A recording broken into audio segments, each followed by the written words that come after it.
Assalamualaikum warahmatullahi wabarakatuh.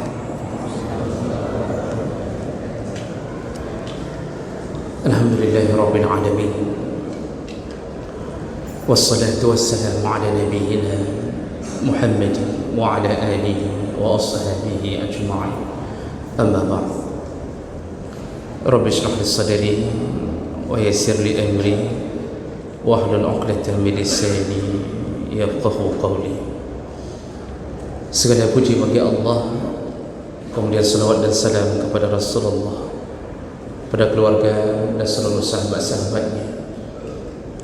Ya Allah muliakan insyaAllah Bapak Ibu yang telah berhadir menuntut ilmu karena Allah, dan mudah-mudahan kehadiran kita menjadi pembela kita di hari kiamat nantinya insyaAllah. Jemaah Maghrib yang dimuliakan Allah Subhanahu wa taala, kita masih membicarakan fadilah surat Al-Kahfi. Di pertemuan yang lalu kita sudah membacakan tentang beberapa fadilahnya, yaitu orang yang membaca surat Al-Kahfi di malam apapun, di jam manapun, maka akan menimbulkan ketenangan hati. Berdasarkan hadis yang telah kita bacakan riwayat Bukhari, bahawa salah seorang sahabat pernah membaca, kemudian awan turun dan semakin turun sampai dia merasa ada sesuatu yang aneh. Lalu Rasulullah dilaporkan tentang berita ini. Kata Rasulullah, itu adalah ketenangan yang Allah turunkan. Kemudian fadilah berikutnya yang sudah kita bahas, siapa yang membaca surat Kahfi di malam Jumat maka akan mendapatkan cahaya antara dirinya dan Kaabah.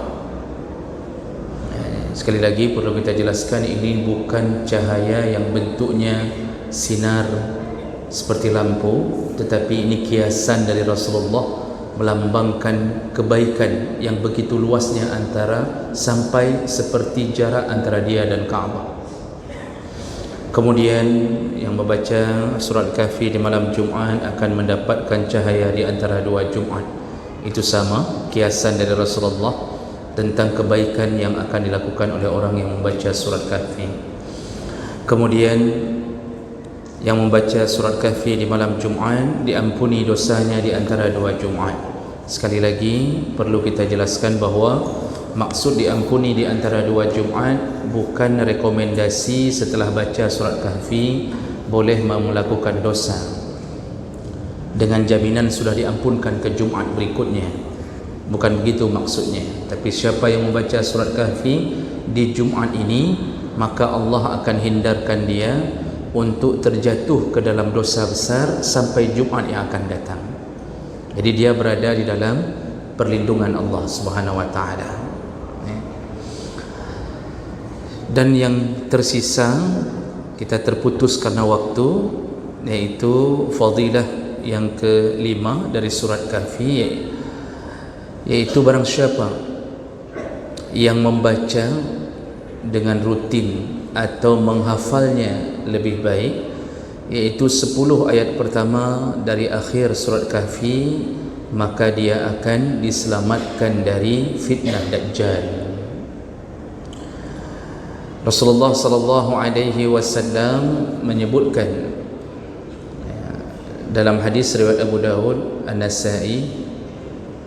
Jadi ada dua berita dari Nabi, boleh 10 di awal, boleh 10 terakhir. Rasulullah mengatakan, man hafiza 10 ayatin min awali suratil Kahfi, barang siapa yang menghafal atau menjaga, hafizah menghafal, menjaga. Kalau menghafal lebih baik, kalau menjaga menjadi bacaan rutinnya.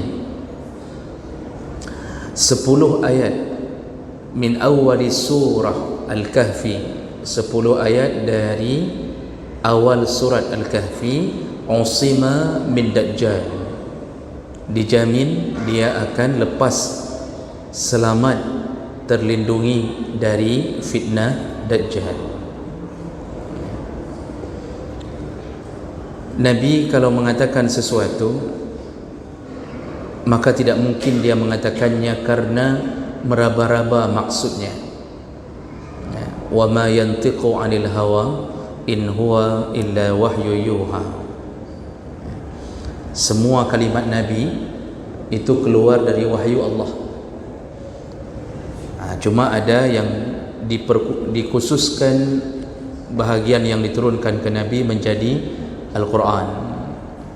Ada yang redaksi dari kalam Allah tidak dirubah, tapi yang mengeluarkannya adalah mulut Nabi. Ini disebut hadis qudsi. Jadi Nabi yang mengatakan qala Allahu azza wa jalla, Allah berkata. Ini sudah hadis qudsi. Nah, satu versi lagi, Allah yang memberi pengetahuan itu kepada Nabi, lalu Nabi mengeluarkan dengan redaksinya sendiri, kalimatnya sendiri.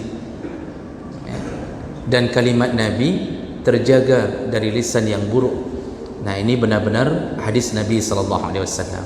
Jadi Nabi ini tidak pernah berbohong atas apa yang telah dia katakan. Sebelum jadi Nabi pun tidak pernah berbohong, apalagi setelah menjadi Nabi. Dalam hadis yang lain, Rasulullah sallallahu alaihi wasallam menyebutkan tentang keadaan ketika datangnya Dajjal, dan ini sekaligus menyebutkan perlindungannya melalui surat Kahfi. Kata Rasulullah sallallahu alaihi wasallam, ini dari Jabir bin Abdullah dengan derajat yang sahih, "Iyakhruj wa ana fikum fa ana hajjijuhu dunakum." Kata Rasulullah, nanti kalau seandainya Dajjal itu keluar dan aku masih berada di antara kalian, maka akulah yang membelanya, akulah yang membela kalian darinya. Jadi Nabi sudah mengikrarkan seandainya Allah izinkan aku masih hidup. Ini menunjukkan Nabi sendiri tidak tahu berapa umurnya, karena benar-benar masalah umur rahasia Allah. Jadi beliau tidak tahu berapa umur yang telah ditentukan Allah untuknya. Jadi beliau mengatakan seandainya aku masih hidup dan Dajjal keluar di waktu aku masih ada, akulah yang akan membela kalian darinya. Wa in yakhruj wa lastu fikum, dan seandainya Dajjal itu keluar dan aku tidak lagi berada di antara kalian, artinya apabila aku telah meninggal dunia, famru'un hajijun nafsi, maka semua orang silahkan belalah diri masing-masing. Jadi ini bagaikan nasihat seorang guru kepada muridnya. Jadi kalau saya ada, saya maju ke depan. Kalau saya tidak ada, maka belalah masing-masing. Nah, tentunya diberikan jurus untuk membela diri masing-masing. Makanya dalam filem manapun, bagi yang suka nonton filem silat, itu nasihat terakhir guru menurunkan semua ilmu di ujungnya. Jadi waktu mau mati baru diturunkan semuanya. Itu kalau filem-filem. Jadi Nabi memberi perisai kepada kita. Wallahu khalifati ala kulli muslim. Kalau aku tidak ada, maka Allah lah yang menjadi pembela setiap muslim sebagai penggantiku. Artinya Nabi menyerahkan urusan kepada Allah kalau Nabi sudah meninggal dunia. Lalu Nabi mengatakan, faman adrakahu minkum falyaqra alaihi fawatih suratil kahfi. Nanti siapa yang bertemu dengan Dajjal atau hidup di masa Dajjal, maka falyaqra alaihi, bacakan di depannya fawatih surat Al-Kahfi, pembukaan surat Al-Kahfi. Fa innaha jiwarukum min fitnatihi, itulah pembelamu dari fitnahnya. Nah, jadi Nabi sudah kasih perisai di akhir zaman kalau turunnya Dajjal, bacalah awal surat Kahfi. Maka tadi berhubungan dengan hadis yang pertama, yang diutamakan 10 ayat pertama dari surat Kahfi. Kalau bisa dihafal. Kalau tidak bisa hafal karena sudah berumur lanjut, ayat 1 dihafal, begitu masuk ayat 2, ayat 1 hilang. Balik lagi ke ayat 1, ayat 2 hilang. Belajar di waktu tua bagaikan menulis di atas angin. Begitu tertulis gada, kemudian tulis gada. Yang tinggal apa? Gaji pensiun. Itu yang tidak hilang. Jemaah melaka Allah Subhanahu wa taala. Lalu kemudian qulna, kami, artinya yang meriwayatkan hadis para sahabat bertanya, wa ma nubsuhu fil ard? Ya Rasulullah, berapa lama Dajjal tinggal di muka bumi? Qala, jadi kan sahabat khawatir, apakah terlalu lama fitnah Dajjal? Lalu mereka bertanya, berapa lama Dajjal tinggal di muka bumi? Qala, Rasulullah berkata, 40 yauman, hanya 40 hari saja. 40 hari tidak lama, Pak. Kita kemarin baru habis Ramadan, ini sudah habis Syawal. Ada yang belum sempat puasa Syawal. Habis Syawal, hana tempat ke puasa Syawal. Masya Allah. Jadi 40 hari kata Nabi. Ternyata 40 hari itu hitungannya berbeda. Yaumun kasanatin, hari pertama itu seperti hitungan setahun. Hari pertama Dajjal berada di muka bumi, hitungannya seperti setahun. Wa yaumun kasyahrin, hari kedua hitungannya seperti sebulan. Wa yaumun kajum'atin, dan hari ketiga hitungannya seperti satu minggu atau satu Jumat. Wasairu ayyamihi ka ayyamikum, baru hari keempat kembali seperti hari-harimu. Nah, ini Bapak Ibu melaka Allah, tentunya sahabat mulai berfikir, kalau satu hari seperti setahun, menunjukkan bahawa dari pagi itu sampai menjelang pagi itu ukurannya seperti 360 hari atau 359 hari dalam hitungan Qamariyah. Hari kedua mulai dari pagi sampai ke pagi itu hitungannya sampai sebulan. Menunggu dari pagi ke pagi itu hari pertama setahun. Jadi Dajjal berkeliling hari itu, Masya Allah, setahun hari pertama. Makanya Dajjal sering disambung dengan kalimat Al-Masih Ad-Dajjal. Kalau baca kitab-kitab tentang Isya'at Al-Kubra, tentang tanda-tanda kiamat kubra, itu disebutkan kenapa Dajjal disebut dengan Al-Masih. Salah satu pendapat ulama yang paling masyhur adalah masaha, artinya menyapu. Jadi kalau bahasa Arab itu masaha, menyapu. Al-Masih yang menyapu bumi. Jadi maksudnya disebut dengan Al-Masih, dia akan bergerak menyapu seluruh permukaan bumi. Dia akan masuk ke seluruh area kecuali Makkah dan Madinah, dengan izin Allah, dijaga oleh para malaikat. Jadi Dajjal tidak bisa masuk Makkah dan Madinah. Ada rencana tinggal Makkah Madinah menjelang Dajjal turun. Masalahnya belum tentu diterima oleh pihak Arab Saudi. Jadi jemaah mereka Allah, fakulna, karena bayangan seperti itu, maka sahabat bertanya, ya Rasulullah, hazal yaumul ladzi kasanatin, ini yang hari satu hari seperti setahun yang kita hitung, atakfina fihi salatu yaumin wa lailah, apakah kita, bagaimana cara kita melakukan salat satu hari satu malam itu, 5 waktu itu? Qala, kata Rasulullah, iqdiru lahu qadrah, tinggal hitung waktu-waktu yang telah biasa engkau lakukan. Jadi tetap hitungan waktunya. Jadi dari subuh, ketika datang subuh itu harus nunggu. Jadi tidak, dalam pendapat sebagian ulama mengatakan tidak ada habis salat subuh nunggu duhur, itu bisa jadi hari ke-100 baru masuk duhur.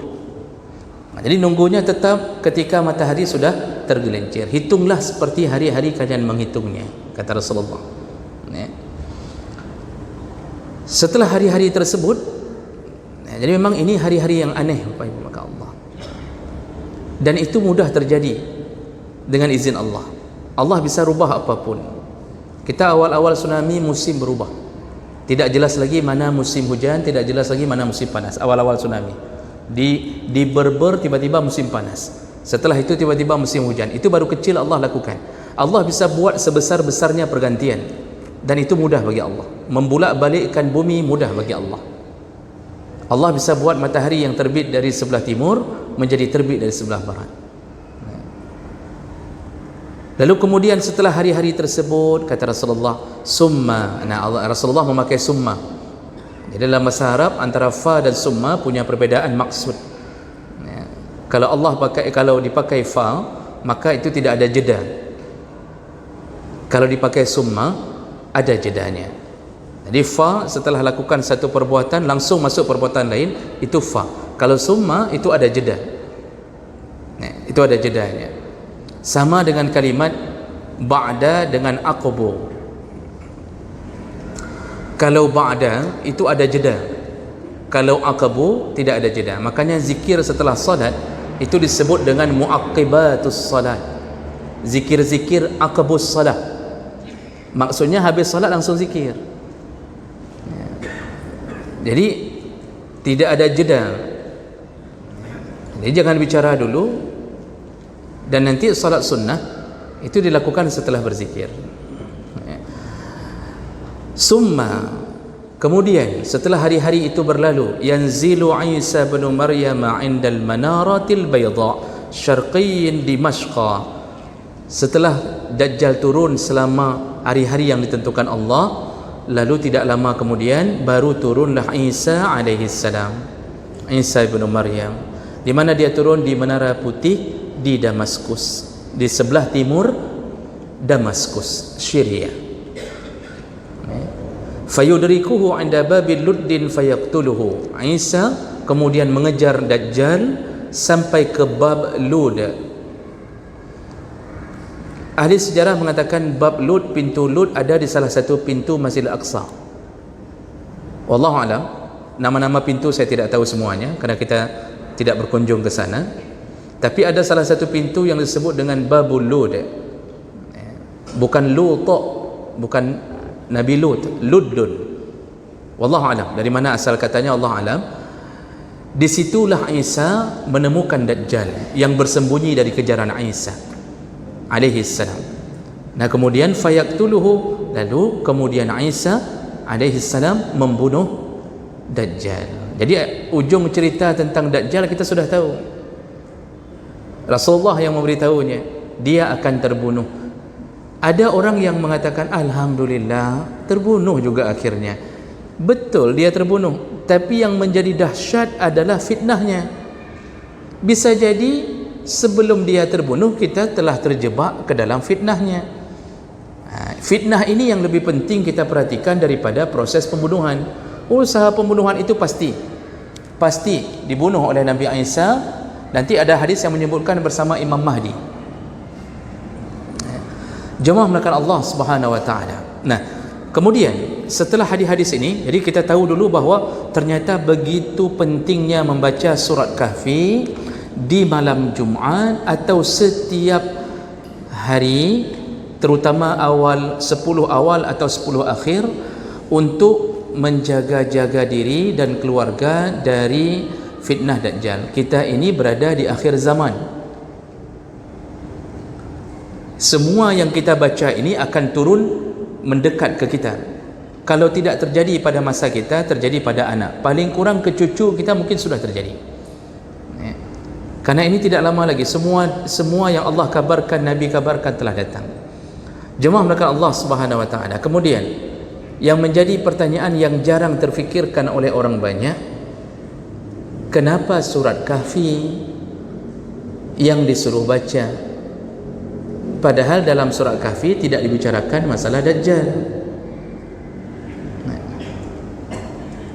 Apa hubungan surat Kahfi dengan persiapan menghadapi Dajjal? Kenapa enggak surat-surat yang lain yang juga bahkan hadis-hadis tidak ada yang mengatakan surat lain. Tapi andalannya surat Kahfi. Kenapa disuruh baca surat Kahfi yang menjadi pelindung dari fitnah Dajjal? Apa hubungannya antara surat Kahfi dengan pelindungan dari Dajjal? Nah, Ini ternyata kalau kita baca tafsir, baca keterangan-keterangan orang-orang yang diberi ilmu oleh Allah, ternyata dalam sekali Pak. Hubungannya harus dilihat dari keseluruhan surat. Baik, kita lihat. Yang pertama, di dalam surat Kahfi, ini akan menceritakan hubungan kenapa surat Kahfi menjadi pelindung dari Dajjal. Lihat pertama isi kandungan surat Kahfi. Maka dia berbicara tentang 4 kisah utama. Yang pertama dia bicara tentang Ashabul Kahfi. Apa yang dilakukan oleh Ashabul Kahfi? Mempertahankan akidah, mempertahankan agama, istiqamah sampai melarikan diri dari raja, karena mereka minoritas, cuma 7 orang berada di tengah mayoritas kekafiran, lari menyelamatkan agama. Jadi ini bicara yang pertama tentang akidah, orang-orang yang mempertahankan akidah. Kemudian kisah kedua, kisah pemilik 2 kebun yang menceritakan tentang fitnah kekayaan. Di dalam surah Kahfi itu ada kisah tentang orang yang memiliki kebun, ya, dan nanti ada yang bersedekah, ada yang tidak mau bersedekah. Kemudian Allah hancurkan kebun orang yang tidak mau bersedekah. Allah bakar begitu saja. Ini fitnah apa? Ini tentang kekayaan yang menjadi fitnah. Allah bicara tentang tamsilan orang kaya punya harta tetapi tidak mengeluarkan hartanya. Ini kekayaan yang jadi fitnah. Sedangkan Allah mengatakan wala tulhikum amwalukum wala auladukum an zikrillah. Janganlah hartamu dan anak-anakmu menjadi hal yang membuatmu lalai daripada mengingat Allah. Nah, jadi kisah kedua ini tentang kekayaan yang menjadi fitnah. Orang kalau kaya, lalu kaya itu tidak menjadikannya sebagai bahan fitnah, maka kayanya itu bisa membuat dia semakin mudah masuk surga. Walaupun orang kaya masuk surga selalu antri di belakang orang miskin. Orang kaya dipastikan akan selalu antri di belakang orang miskin yang masuk surga. Allah Subhanahu wa taala sudah cukup menguji orang miskin yang saleh untuk hidup dalam keadaan bersabar di dunia. Maka Allah tidak lagi uji di saat menuju surga. Allah utamakan mereka. Kita yang kaya walaupun saleh, tapi kita diberi kenikmatan hidup oleh Allah. Kita saleh, berjamaah Masya Allah luar biasa, tepat waktu. Kemudian semua amal saleh kita lakukan. Tapi kita berbeda. Kita diberi kenikmatan oleh Allah yang tidak diberi ke orang miskin. Nah, jadi ini fitnah kekayaan, inilah yang diceritakan kisah kedua. Nah, kisah ketiga, inti kisah dari surah Al-Kahfi, yaitu tentang pertemuan Nabi Musa dan Nabi Khidir. Jadi kalau kita baca surat itu, disebut Khidrun. Diambil, ada yang mengatakan diambil dari kalimat hijau, akhdar. Hijau bahasa Arab, akhdar. Nah, kenapa disebut Khidrun? Dalam tafsir disebutkan, saya baca beberapa tafsir Ibnu Katsir, Tabari dan Al-Qurtubi, saya dapatkan keterangan para ulama, ada yang mengatakan Nabi Khidir kalau dia duduk di satu tempat, kalau dia duduk di atas rumput, rumput yang kuning mengering, setelah dia duduk berubah menjadi hijau. Ada yang mengatakan dia selalu memakai jubah hijau. Wallahu a'lam. Karena ini kan cerita masa lalu yang para ulama pun mencoba untuk mendekatkan ijtihadnya, tapi tidak ada yang tahu sebenarnya. Dan itu hasil dari nama Al-Khidr. Jadi bukan Khaydir. Karena kita sudah terbiasa baca komik waktu kecil Nabi Khaydir. Dalam Al-Quran tafsirannya disebut Khidrun, Nabi Khidir. Pertemuan Nabi Musa dan Khidir menceritakan apa? Tentang fitnah ilmu. Jadi kan sebelum itu backgroundnya Nabi Musa kan merasa orang yang paling berilmu. Jadi di balik kelebihan Nabi Musa ada satu sikap yang akan ditegur oleh Allah. Dia merasa bahwa dia paling berilmu. Nah, kemudian barulah Allah suruh berjalan menuju ke satu tempat, pertemuan di antara dua lautan. Lalu kemudian dia dipertemukan dengan Nabi Khidir. Dan ternyata Nabi Musa diberi peringatan oleh Allah, terlalu banyak Nabi Musa yang tidak tahu apa yang diketahui oleh Nabi Khidir. Jadi Nabi Musa hanya mengandalkan ilmu zahir, Ketika kapal dilobangi, dia marah. Ini kapal kok dilobangi? Ketika Nabi Khidir dan Musa masuk ke dalam satu kampung, tidak mau diberi makan oleh orang kampung tersebut. Tiba-tiba Khidir membangun satu rumah milik anak yatim, dibangunnya tembok untuk anak yatim. Nabi Musa protes, tidak perlu bangun itu, karena kita pun tidak dijamu, kita pun diusir dari tempat ini. Beliau selalu berpandangan dengan pandangan zahir. Ternyata ilmu Nabi Khidir diberikan Allah, dia mengetahui apa yang terjadi di balik itu. Ini apa yang mau dibicarakan Allah. Orang berilmu jangan merasa hebat dengan ilmunya. Masih banyak orang lain yang lebih berilmu daripada kita. Wa fawqa kulli zi ilmin alim. Dalam surat Yusuf, di atas orang berilmu ada yang lebih berilmu, ada yang lebih berilmu. Ini kadang-kadang baru sedikit berilmu, baru bisa bahasa Arab, baru bisa baca kitab, baru bisa ceramah, Masya Allah, sudah merasa sekali bahawa di dalam semuanya anak orang lain cik long tak lain menyokan long begahkan. Ketika sedikit dipindahkan kitab, langsung tidak tahu. Jadi semua kita ada ilmu. Ustaz berilmu, tapi sadarilah bahawa ada orang lain yang lebih berilmu daripada dia. Dan bisa jadi jemaahnya yang taat duduk di hadapannya lebih berilmu daripada dia. Cuma kerana jemaahnya berilmu, mereka merendahkan dirinya. Di antara bapa ada yang lebih berilmu, cuma kerana ilmunya lebih tinggi daripada ustaznya, beliau merendahkan dirinya, duduk dengar, padahal beliau lebih tahu. Makanya Nabi Musa keceplosan merasa lebih berilmu, dia langsung diberi peringatan oleh Allah. Jadi ini fitnah tentang ilmu. Jangan sombong hanya karena jebolan pesantren. Karena banyak jebolan pesantren yang kadang-kadang pun jatuh ke dalam maksiat lebih hebat daripada orang yang tidak pernah ke pesantren. Jadi jemaah melakukan Allah, itu inti kisah yang ketiga. Nah, kisah keempat intinya tentang Nabi Zulkarnain yang diminta tolong oleh satu kaum untuk membangun tembok Ya'juj Ma'juj. Nabi Zulkarnain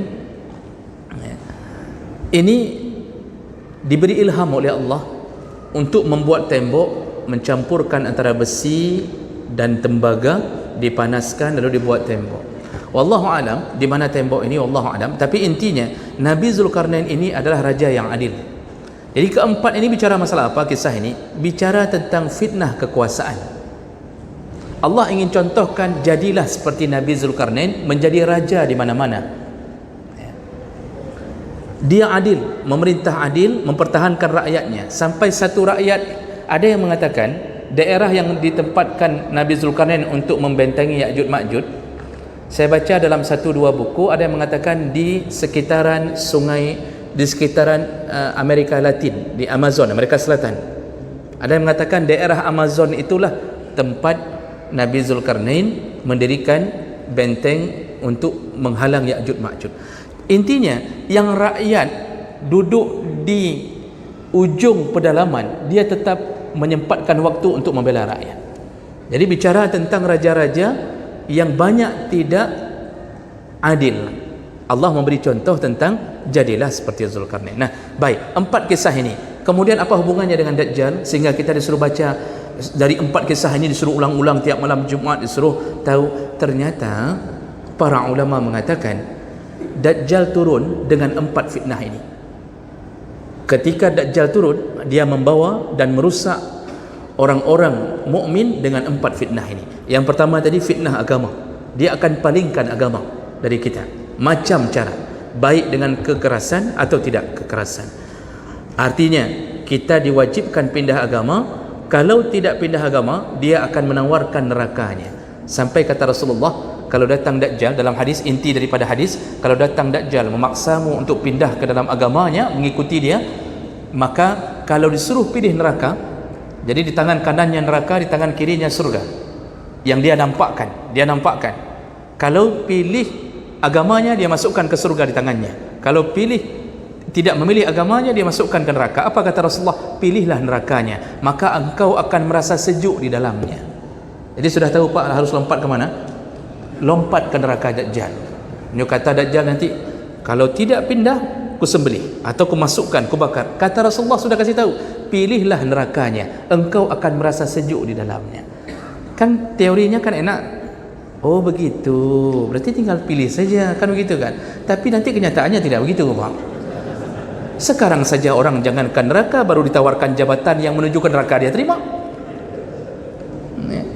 Ada orang saleh ditawarkan jabatan yang dia tahu jabatan ini menuju ke neraka Allah, dia terima. Jadi Dajjal bermain dengan fitnah agama, dan ini cocok dengan cara mempertahankan agama oleh Ashabul Kahfi. Kemudian fitnah kedua yaitu fitnah kekayaan. Jadi ditawarkan kekayaan oleh Dajjal orang-orang untuk bisa ingkar kepada Allah. Dajjal ini Allah izinkan memiliki segala-galanya. Dan yang paling mudah tersesat adalah para perempuan, kata Rasulullah. Nah, jadi perempuan tu nggak bisa lihat harta, karena begitu memang Allah tanamkan. Makanya begitu Dajjal merubah semua, ini dirubah nih, semua yang kering, kan 3 tahun sebelum datangnya Dajjal musim kering, sampai 1 tahun terakhir kering habis-habisan. Begitu Dajjal turun, Dajjal katakan turun hujan, lalu semua bunga tumbuh, semua pepohonan tumbuh. Langsung yang paling syok, paling hebat, terpesong dengan Dajjal itu para ibu-ibu. Maka harus banyak-banyak buat pengajian ibu-ibu menjelang Dajjal turun. Begitu mereka melihat, ya Allah, ini Rasul, ya Allah, nggak mungkin ini. Bapak Ibu, jangankan Dajjal turun, itu yang menggandakan uang itu siapa kemarin itu? Pangeran apa namanya? Halatho yang menggandakan uang itu. Bapak sama seperti saya, nggak ada yang ingat satu orang pun. Allah, sama-sama kita Bapak. Kanjeng Dimas, Masya Allah. Memang kalau pengikutnya tahu jelas dengan nama. Masya Allah, terima kasih banyak. Bapak Ibu, siapa salah satu pengikutnya? Seorang perempuan yang pernah jadi Sekjen MUI, Doktor siapa? Marwah Daud. Masya Allah, itu orang yang dianggap ahli agama hanya karena melihat lipat gandaan itu berubah. Makanya fitnah nanti adalah kekayaan. Makanya disuruh belajar dulu dari surah Kahfi, belajarlah dari tentang kisah yang disebutkan. Fitnah Dajjal, kemudian fitnah ilmu. Dia akan mampu menyesatkan dengan gaya bicaranya, gaya ilmunya. Allah berikan izin untuk dia untuk berdebat. Dia akan tahu cara menyesatkan manusia, metodologinya begini. Dia punya itu. Dan yang terakhir, dia akan membawa fitnah kekuasaan. Di tangannya kuasa. Disitulah kita bertahan, bukan di bawah kepemimpinan seorang yang adil, tapi orang yang sesat. Maka di saat itu Rasulullah mengatakan, gigitlah Al-Quran dan hadis dengan gerahammu. Ketika sudah datang masa itu, gigitlah Al-Quran dan hadis, gigitlah As-Sunnah dengan gerahammu. Disuruh gigit. Kalau disuruh, ini kira-kira gigitnya nyonya. Kalau hanya memegang, Pak, taruh di bibir, itu ditarik mudah. Karena kuat sekali tarikannya, maka kita harus menggigit. Maka nanti yang terjadi adalah kita akan ditarik dengan kuat, dipaksa untuk keluar dari agama dengan kekuasaan Dajjal yang mempunyai para pengikut-pengikut yang berkuasa. Disitulah disuruh gigit. Makanya belajarlah Al-Quran, belajarlah Sunnah, lalu gigitlah di saat datangnya fitnah terbesar, yaitu fitnah Dajjal. Inilah hubungan kenapa surat Kahfi yang disuruh baca. 4 fitnah Dajjal akan turun dengan melihat apa yang telah Allah kabarkan di dalam surat Al-Kahfi. Maka sering-seringlah membaca surat Kahfi. Tapi nanti seandainya kita merasa ingin pindah ke surat yang lain, sekali-sekali tidak mengapa. Jadi bukan juga sebuah kewajiban. Nah, ini yang perlu kita fahami. Dengan ini maka kita telah mengakhiri tentang fadilah surat Al-Kahfi. Mudah-mudahan apa yang kita bahas bermanfaat agar kita semakin bersemangat untuk menghadapi hari-hari datangnya fitnah dari Allah Subhanahu wa taala. Saya tutup dengan kafarah majlis. Subhanakallahumma wa bihamdik, asyhadu an la ilaha illa anta, astaghfiruka wa atubu ilaik. Wassalamu alaikum warahmatullahi wabarakatuh.